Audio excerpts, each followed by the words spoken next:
that it shouldn't be. It can be said politely, but we never implement on the students. All these things never, I think we never implement on the students, and should be implemented. It is the need of the time. It is the need. I think it has been said in the NEP, and it is the need of the time. After that, we can do something for the students, and we can create a good India. And next one thing, Absolutely. if you talk, yes, sir. If you talk about the last education policy, we will find that I would like to tell a story, and after that, I'll end my speech. I'll Uh, request just please take 1 more minute to conclude, sir. okay, okay, sir. Uh, there is a story. All the animals, sorry, and a school was opened in the forest, and every animals took admission in that school, and everybody has to pass in every subject like swimming, dancing, flying, whatever. But everybody was failed because the lion can run, but he cannot fly, and the bird can fly, but they cannot run fast like the lion. And after the result was announced, and only the peacock was passed, and everybody was failed. And the reason was that peacock was passed by getting the only the average marks, because he runs to run a little bit, swimming also, flying also, dancing also, everybody he knows. It was our education system last time. But now the education system means, if the lion knows how to run, then we have to teach them only running, not flying. And we haven't to waste our time by doing so. A lot of things is in this NAP. Just we have to read, we have to conclude within a limited time. Nothing can be explained. Thank you once again, sir, and thank you, Raju, sir. Thank you, Shuklaji, for highlighting these, valuable inputs. You talked about, how NEP has made an effort to keep students at the center. You also talked about that students are the future, and teachers are the creator of that future. And we need to, motivate our teachers and students so that they can realize their true potential. You also talked about that as an educator, we need to find ways to bridge the learning gaps among students in different geographies, and students with different kind of background and with different kind of resources. You also talked about that we need to create an more encouraging learning environment for learners. So big thanks, Shukla sir, and we'll be coming back to you with questions. Thank you. Thank you, And sir. before I invite Dr. Kishore Raja, I must announce the presence of Dr. Richa Prakashji, Principal Ellen House, Panki, Kanpur. Welcome, Richa ji. Thank you for joining. Yeah, Thank you, Mr. Raju. Thank you and welcome, ma'am. With this, now I would request Dr. Kishore Raja. Kishore sir, over to you. yeah. Good afternoon. I think I'm going to highlighting about the importance of coding in national education policy.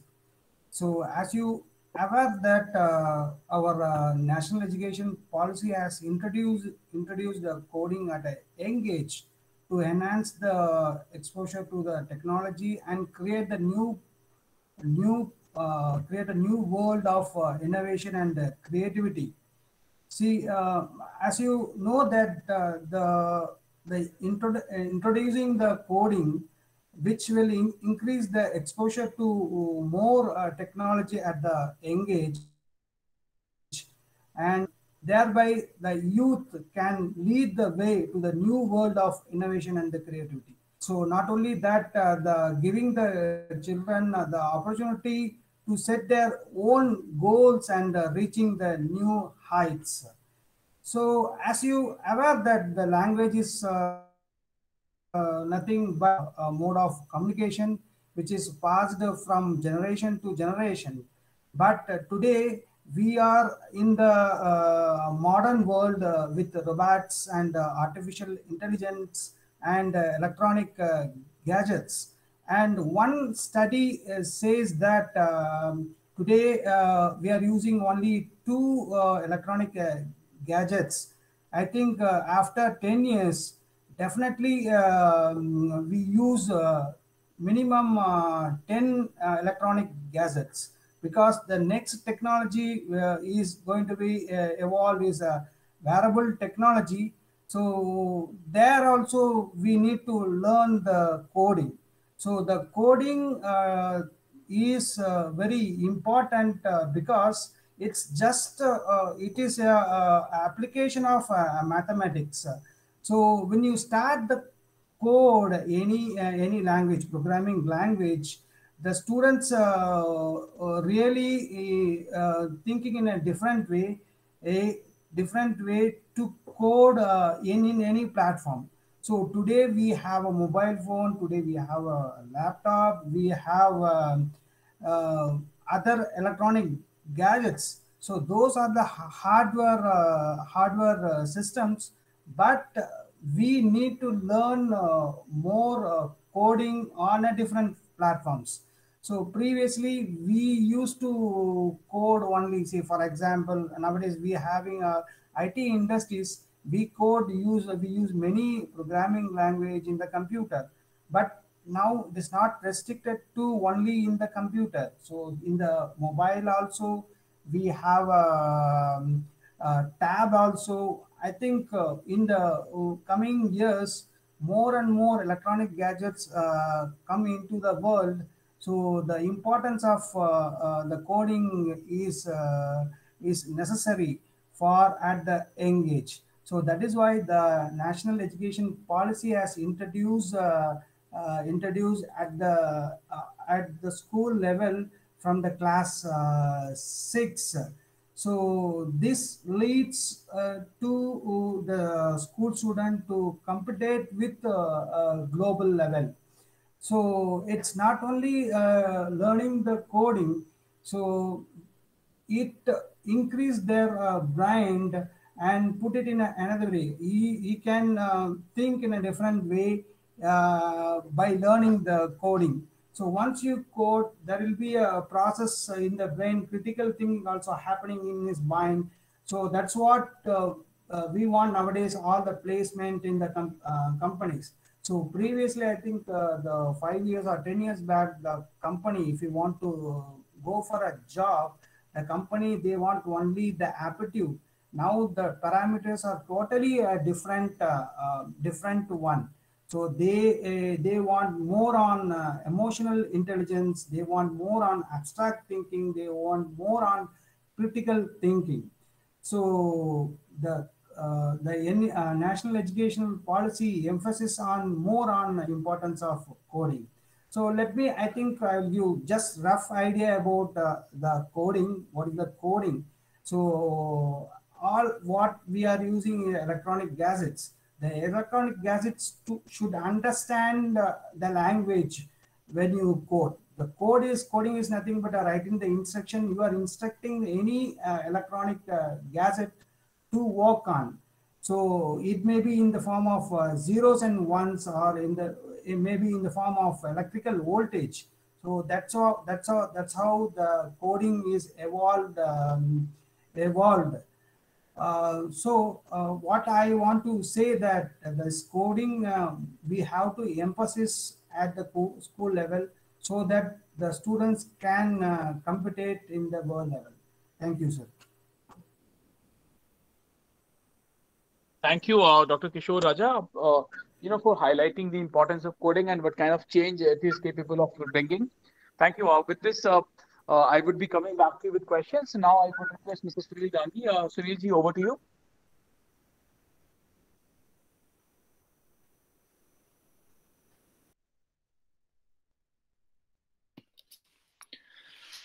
Good afternoon, everyone.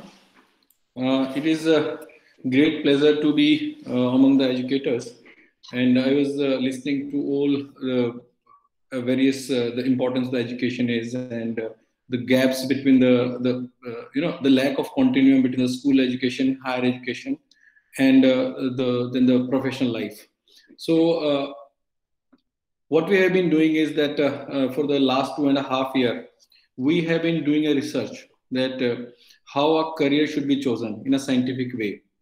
There, you know that 80% of us, what we are doing, we did not study that, and what we studied, we are not doing it. So why it has happened? And you would have heard the terms like midlife crisis and all, which generally comes around in the age of 35 to 40.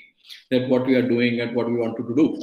So as I have been I won't say that use the word victimize is a very strong, but yes, because of the lack of opportunities available when I was a student, and it's my own story that we come up with such product.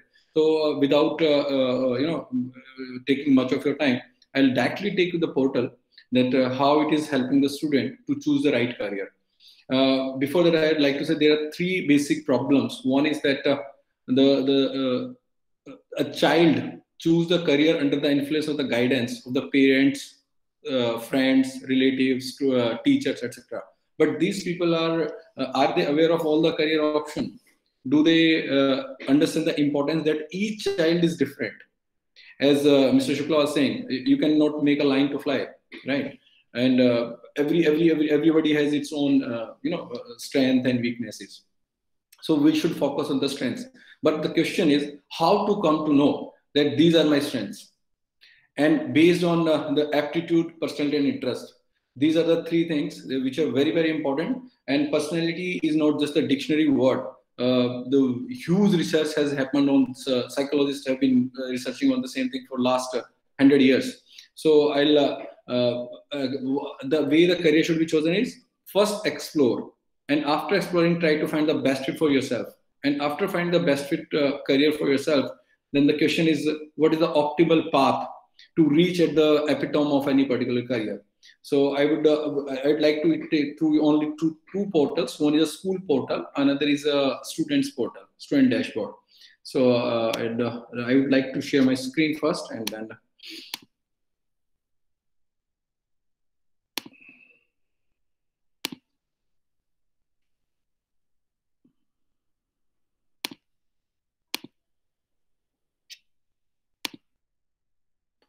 Rajul, can you see my screen? Rajul, are you there?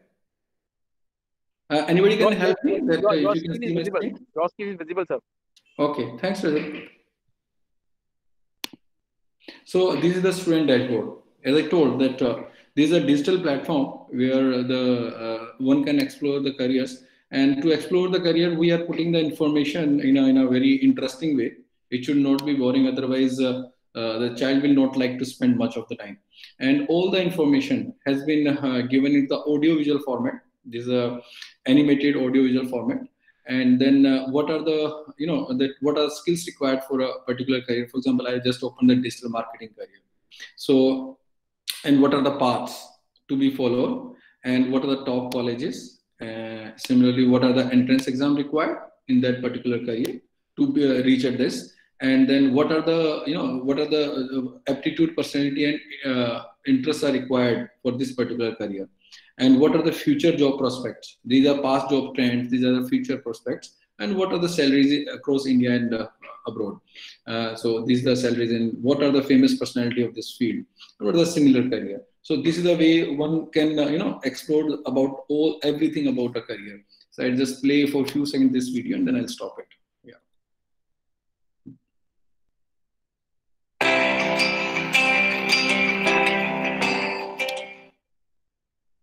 Event management or marketing. Let's just walk you through one of it, the digital marketing expert. SEO specialists are marketing professionals who use research and analysis to improve a website's ranking on search engines like Google. A day in life of a digital marketing expert starts with managing all marketing campaigns for their company or department. Get interested to know more? Well, we at eMango help you. Senior level is 48 lakh to 1.2 crore. So it's like that all the information is available in an audio-visual format. So you need not to spend your time dedicatedly on it. When you are traveling, you can just plug in your earphones and you can listen about the career as well. So after exploring the career, next thing is, after exploring the career, what's the best fit for yourself? This is the question we generally keep on asking our child. Aap kya banna chahte hain? But nobody is helping the child that what is best fit for the child. So this is a psychometric assessment. One can take a small test either for a stream selection or for the career selection. And then our report is also very, very interesting that it's a multilingual report. Even parents, those who do not understand English, they can also listen to it. And our report is also numerical aptitude is the ability to understand numerical values quickly and make logical and accurate conclusions from the given data to make important decisions. People who have high aptitude in this area generally learn faster and better in following areas: mathematics, aerospace engineers, actually. So this is the way that our reports. Test report is also a report, and a child can easily understand it. And then after finding, then what are the exams? These are structured. For example, there are so many. If someone, then what are the this is a Sharda. What is the placement and what are the exams? After going the colleges, then what are there? What we do is forget what is the exam, forget to fill the exam. So shortlist the exam, then automatically keep on sending the closing date. And there are various competitive on happening. So do not have the information of Karnataka State, this MAT Open information at a single place. This is for the extra almost a lot of messages our education policy. NTSC and all competitive exams are going on, opening date, closing date, and is available. From here on. In addition to that, in the lot of emphasis has etc. These are the scholarship. These are available. Explore key sustainable funding in the urban. There are hell number of scholarships. What are the internships of the students? Information for a child is here, and in addition, I can kept education format. Just a sec, it is slow.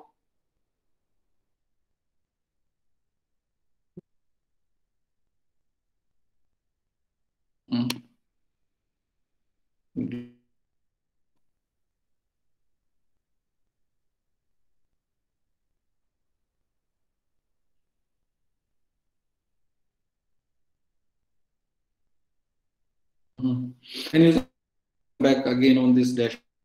So this is the whole dashboard. Keep the record of what they are doing, of that internships they are doing, where they have chosen, they want to opt for stream for them.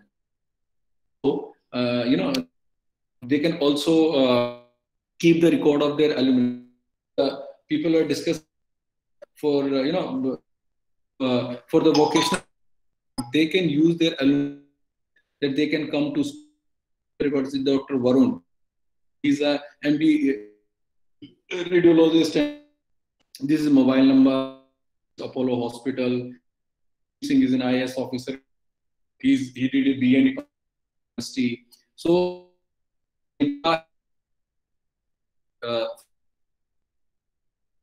and in addition to that, there are there's some problem with my so slow.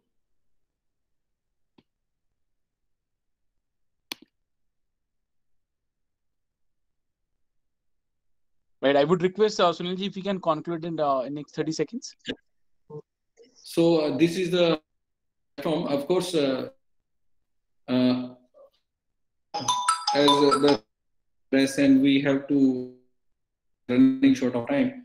The thing is that we have such an interesting platform, very much kept the holistic profile. A student can explore a lot of options have come. So platform is very to left the momentum NEP going on. So thanks, Rajul, for my walk. Thank you. Thanks, Thank you, Sunil sir, for that detailed, interpretation how we can use technology, to make a right choice, right career choices. Thank you. I will be coming back to you with questions. Now, with this, I would request our last key speaker for this very special session, Ms. Michelle Emana. Michelle, over to you. Hi, everyone. Without taking much of your time, I'll just speak upon what arts have been, how arts is beneficial. Basically, we all know that music is called the brain gym, where it handles the right and left brain development of individual. It has a lot of effects on an individual's being. It's quite therapeutic, and the inclusion of music and arts in NEP is definitely looking at not just the analytical side but also the emotional aspect of a child's development. So we are, as I said in my opening statement, we are equally thrilled to have arts being inculcated in this. So and FSM has been closely working with this over the past 10 years. When I say closely working, basically on the similar lines, we have been working where we have been developing a curriculum. We've been delivering this across schools in the country, and we've seen significant growth in children who have taken music as an option. We've had projects and analysis over the years, and definitely seen that how music can help a student grow and be much more open and confident. So I'll just quickly share what FSM has been doing and how FSM's presence is in the arts sector. And yeah, just a moment.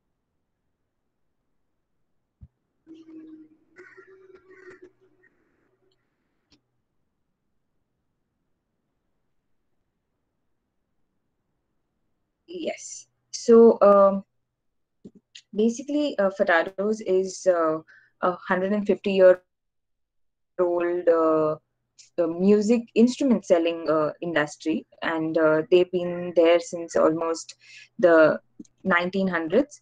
And so that's the mother company. FSM has been since past 10 years. We started up in 2011, and we right now are across India, and we have more than 145 schools, 15 centers, and 75,000 plus children that we cater to right now, almost more than 1 lakh, I should say.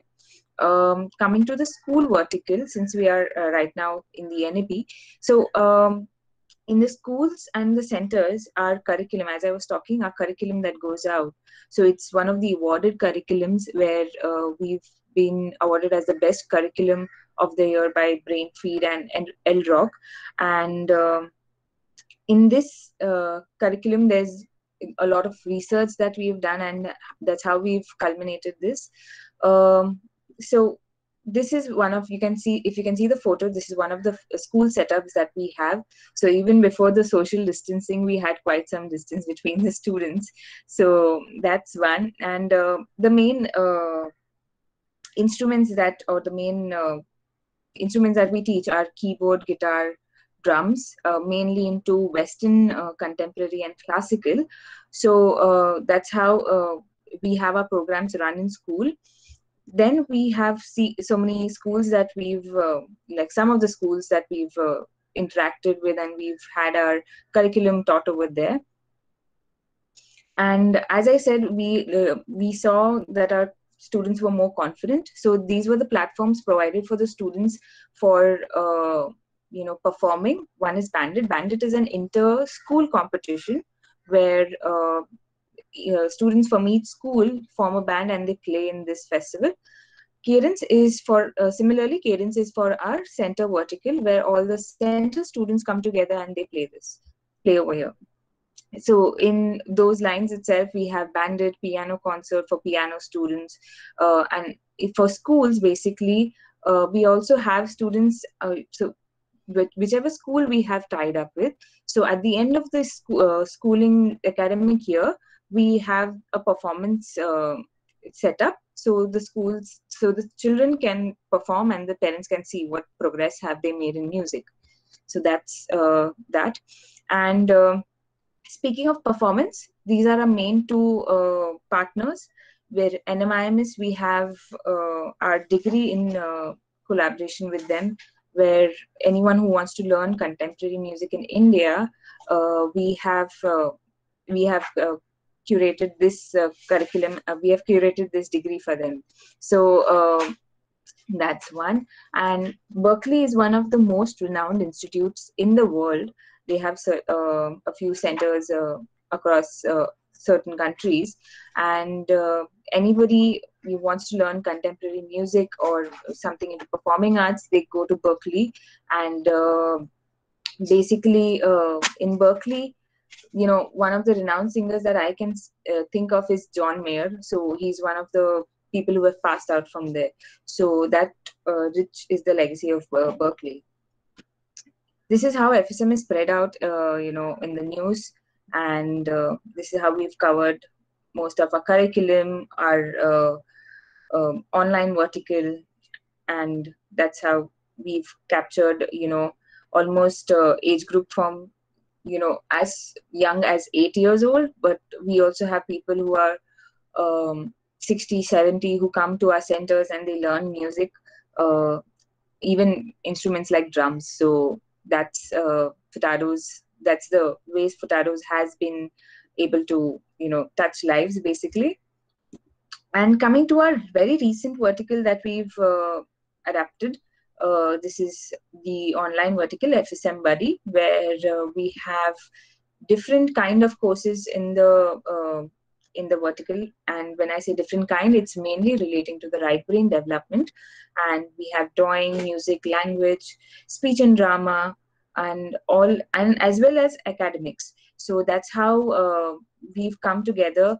And in last year March, we launched this online vertical. So that's all for now. I can say what we have done. And yes, over to you, Rajan. Thank you. Thank you, Michelle, for sharing how music can increase efficiency and how FSM is playing its part increasing awareness about music's role. Thank you. We'll be coming back to you with questions. So with this, we come to the last part of this session, which is the question part. We already have received many questions, from various participants across country. I would be presenting these questions to all the key speakers for your comments and perspective. So, but before I start presenting these questions, I'll just take a minute in explaining what exactly we have been doing at School Lalaji Solutions. I'll share my screen for a minute, and then I'll immediately start sharing questions.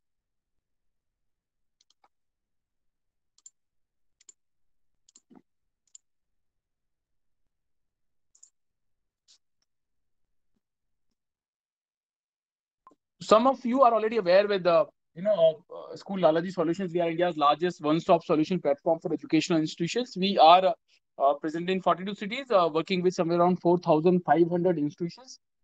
We help educational institutions in 3 ways. We help them in buying the right thing from right people at right price. We also help these institutions in selling their old stuff, like their old buses, generators, furniture. We also help institutions in raising money, that may be in terms of loans or fee financing. Why there is a need for a platform like School Lalaji? You already have old suppliers, your team is expert, you believe that you're getting good discount. So why you need a platform like School Lalaji to find a right partner for your institution? In India, we have 10,000 plus companies in education in different categories. It's very difficult for all these school leaders to interact with all those companies. To understand their product in detail, to understand the difference between the different products and services, to negotiate with all of them, and to find a right deal. Here we come into picture. We understand your school, your taste, your actual requirement, your budgetary limitation.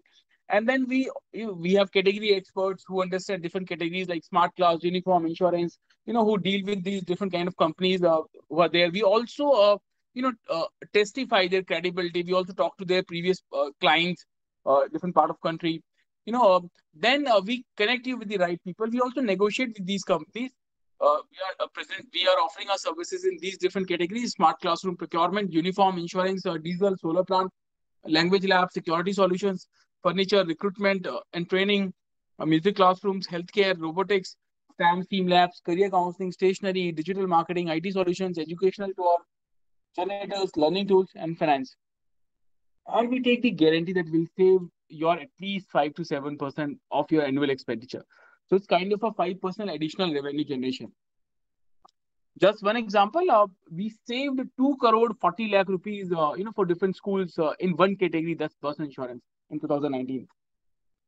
These are some major highlights. We did 8 megawatt plus solar installation, 3,000 plus bus insurance, 400 plus smart classrooms, 2,000 plus cameras, 350 plus training programs, 56 old buses, uniform in 42 schools.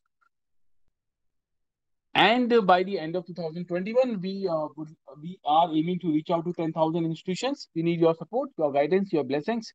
So I'll end my talk here. I would request, if I may, present the first question to Archana Nigam ma'am.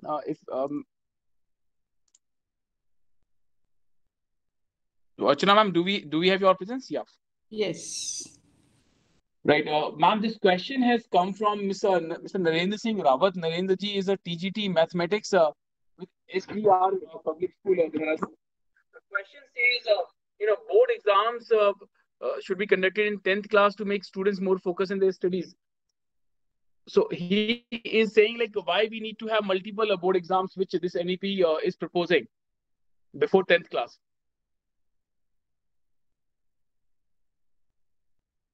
Oh, ma'am, you are on mute. You're talking about the board class 10th board examinations or before that? He's asking for the rationale behind the board exams before that. This NEP is proposing national level exams for 8th standard or 5th standard. Actually, it is to bring about the universalization of the standards. Basically, we are working on the standards of education and providing the same platform and opportunities to all the children across the country. So in that case, if we are, if the board has, this policy has proposed, we do not know that how practically it would be implemented.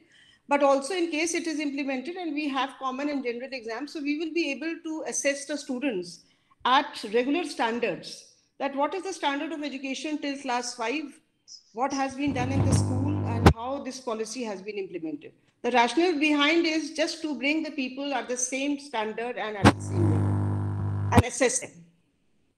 Okay. Absolutely. Thank you, ma'am. I'll be coming back to you.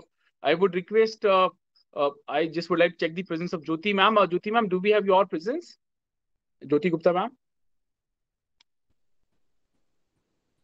Okay, so I'll present this one to Praveen Kesar ma'am. Praveen ma'am, this has been asked by Miss Reena Negi. Reena ji is a teacher with Doon World School, Dehradun. The question says, uses of home language, mother tongue or regional language till class 5th. Don't you think it would create more problem for those students, learning English at the standard of, at standard 6? Praveen ma'am. Okay, yeah. What do you visualize? What would be the problems? Right. So the reason behind giving more importance to the regional language and the mother tongue is basically because you see the focus is not on studying a certain subject. It's the focus should be more on learning, and learning can only happen when the child is able to understand what is being presented to him. So the mother tongue obviously is a language which he or she is very comfortable in. So when you give that kind of a leeway to the child to learn the way he wants to in an environment or in a manner in which he understands understands whatever is being presented to him, I guess the learning will happen faster and in a more effective and a better manner. So that would be there. Of course, any language for that matter, whether it's English or the mother tongue, the more you use it, the more you make use of it, the more you get comfortable it, the more you master it. So whether you present it at age 5 or in class 6, well, that becomes immaterial as far as if you are wanting to learn the language is concerned. So absolutely. Yeah. Absolutely. In fact, many other educators who also share the same kind of thinking, they believe that, the student can learn up to 5 languages, before they turn 8 or 9. So this is not going to create much challenge. Many people, like, it's a very divisive question. It has divided people into different categories. People believe that it is going to harm students. There are people, strong people believe that it is going to empower them. So we come to the next question. I would request Pratibha ma'am, if I may present this one to you. This has been asked by Mr. Syed Jasim. Syed ji is a TGT Science with GD Goenka Public School, Bareilly. The question says, what would be the challenges for teachers to cope up with the policy gap? Like this policy, this new policy and the previous policy. See, the challenges had been there in the previous policy also, and challenges are there in the new policy as well. And whenever a new policy is to be adopted, we get apprehensive about the challenges that are going to be there. But I'm very sure that if the basic content of the policy is understood, any kind of challenge we can overcome. As far as the challenges in the old and the new is concerned, new educational policy is more flexible. It provides more opportunities and it gives free hand to the educators for imparting knowledge in the various spheres. So I don't think it's going to be challenging. Right. Thank you, ma'am. I would request A.K. Shuklaji, if I may present this one to you. This has been asked by Ms. Sarvjeet Kaur. She's a TGT with Vidya Bharati School, Delhi. The question says that we are talking about NEP has the power to change our education system. So, Shukla sir, Sarvjeet ji wants to know, how do you visualize our education system 15 years from now? What kind of schools we are going to have, in 2035? A.K. Shukla ji, do we have your presence? Okay, so I'll present this question to Archana ma'am. Archana ma'am, how do you visualize the schools of future? You are on mute, ma'am. We expect that all the schools will be technology driven, and the teachers will be well aware of their responsibilities and the standards at which they have to perform, because they will not be assessed only by the students, but they will be assessed by other higher educational institutions also, where they have to adapt themselves according to the norms and standards. And in case no, so then those institutions would be penalized also. So what we expect is that the child will be very much aware. The child will be, fully adapted to all technology-driven things. And the child will also be future ready exactly in terms of many rapid changes which will come across. So the children during this period, after the implementation of this policy, the children will be trained for doing, and along with the children, the schools themselves, there will be many changes in the pedagogical structure, in the curriculum, and everyone will have no choice but to adapt themselves according to the new requirements. So basically everything will be very strongly technology driven, and the children will be ready to adapt to any kind of changes that may come to them. So absolutely. Very informative and very, ready with the 21st century skills, like we say. Absolutely. So technology-driven schools, absolutely. In fact, a lot of experts believe that we are going to see these schools who have, 5 students, 10 lakh students, not very far from now, just 10 years from now, 8 years from now, we are going to see that kind of giant institutions in coming time with the help of technology. Thank you, Archana ma'am. I'll be coming back to you. I would request Dr. Kishore Raja, Kishore ji, if I may present this question to you. This about the vocational, vocational education. This NEP, Rajaji, do we have your presence? क्या है? जल्दी बताओ. Okay, so I'll request Sunil Dangiji, Sunilji, if I may present this one to you. This NEP proposes, for students. Don't you think it would create more confusion among students, in terms of choosing their careers? Definitely. Even earlier, it was quite confusing. That it's very confusing to choose the stream. That parents used to ask that isko kya stream de hum log non-medical. It's very difficult question to answer. Now, instead of choosing the stream, the children will have a more option. They will be choosing the subjects. Of course, the more the option, more the confusion. There is no doubt about it. If you go in a shop where there is only one type of cloth is there, there will be no confusion. There are multiple clothes, then there will be confusion arises. But yes, we as ma'am from DPS Kalyanpur was saying that the technology could be a key to solve such kind of problems. So make the child to explore himself, give him the time, make him to how to find out best career for himself or herself. So, and as well as it should be communicated to the parents in their own language. Sometimes parents are very hesitant. They do not know about the new career options. So the technology can be helpful a lot, as the communication is very easily available in India, digital communication. So it will be very helpful if the this problem can be solved with the help of technology only. That's all. Absolutely, absolutely. In fact, when it comes to career selection, we also organize a lot of career workshops for our member schools. We went through a report. That report says that 95% decision about career, particularly in India, that takes place on the basis of assumptions. If you talk to 100 people, 100 students, they have chosen those career. They did not know about anything about those career options. They took those decisions on the basis of just assumptions. So absolutely, so we need more focus in that area. Thank you, Sunilji. Now I would request Michelle, if I may present this one to you. Michelle, you belong to the world of art education. You represent the world of art education. How do you see the evolution of art? Because this NEP has given a huge attention to art and music in particular. It has mentioned music more than 20 times in that short document. So how do you visualize the evolution of art? Right. So in current times also, there is a lot of opportunities in the field of arts, but it's just that the students don't realize what is in the field. So that's why there are many of us who take up other fields just to to have a daily living, basically.